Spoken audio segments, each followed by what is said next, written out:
আচ্ছা বড় ভাইটা বড় বিয়ার বয়স দেন তো দেই। এক বেটা দুই ছেলে ছিল, বড় ছেলের বিয়া করাইছে 10 বছর হয়েছে। বড় ছেলের বউর ঘরে কোনো বাচ্চা কাচ্চা হয় না। এখন শ্বশুর কইতাছে, বৌমা এমন বট গাছে তাহলে তো এক বিরাট বাবার দিকে গেছি, এখান থেকে কি বলে দিলে বাচ্চা কাচ্চা হওয়ার সম্ভাবনা আছে। ঠিক আছে বাবা, আপনি বলছেন ভালো হয়েছে। এখন বড় ছেলে আইসে পরে বলতেছে যে বাবা তো বলছে যে বট গাছের নিচে দরবেশ বাবা আছে, এখান থেকে কিছু আনলে বলে বাচ্চা কাচ্চা হয়ে পড়বে। যাই হোক, আল্লাহ তো ভালোই সিস্টেম একটা দিব। যে শ্বশুরে দেয়া বট গাছের নিচে দেয়া দরবেশ সে যে বলে দিছে শ্বশুরে। আচ্ছা। এখন ছেলের বউ গেছে, যাওয়ার পরে বলতেছে যে আপনি এক কাজ করেন, আপনার শ্বশুরের সাথে এক রাত থাকতে হবে। ঠিক আছে, আমি বাসায় যাই আমার জামাইরে দিয়ে বলবো। শ্বশুরের সাথে থাকতে বিটা বলছে কি? শ্বশুরে দরবেশ সে যে পয়সা দিয়েছে। আচ্ছা ঠিক আছে বুঝছি। এখন ওইখান থেকে আইসা করছে বাসায়, বলতেছে যে আব্বার সাথে এক রাত থাকতে হবে। জামাইরে বলতেছে আব্বার সাথে এক রাত থাকতে হবে।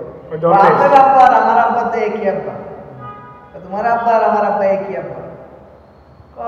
একটা কিছু যদি হয় তো ভালোই। এখন ছোট ছেলের আবার বাবির দিকে একটু খায়াস ছিল, ছোট ছেলের বিয়া করাইছে দুইটা, একটা মেয়ে একটা ছেলে হয়েছে। তাও ছোট ছেলে বাবির প্রতি একটু আকৃষ্ট।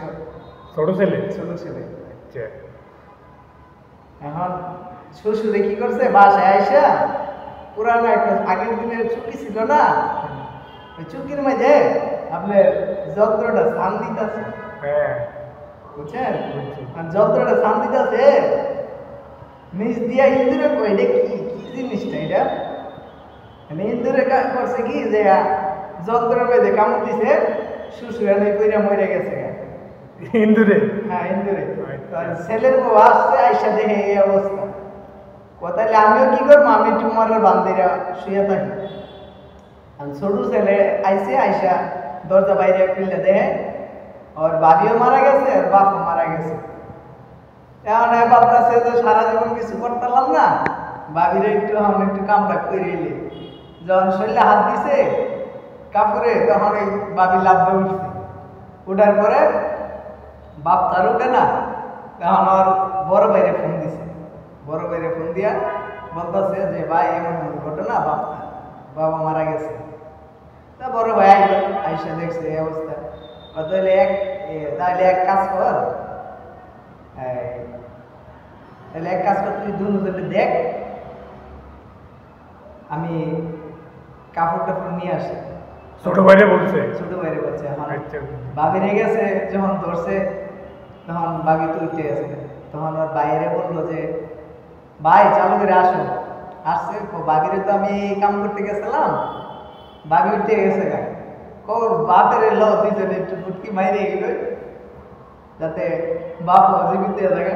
ফুটকি দুজনে মিলে ফুটকি মারলো, বাপ কি আর জানে যদি জীবিত হইব, বাপ তো মারাই গেছে। প্রত্যেকটা মানুষটাই কই যেহেতু নারীর প্রতি আকৃষ্ট হেন না, যে পরকিয়া করতে যান না, পরে নিজেরা ফুটকি মারা খায়া মরবেন,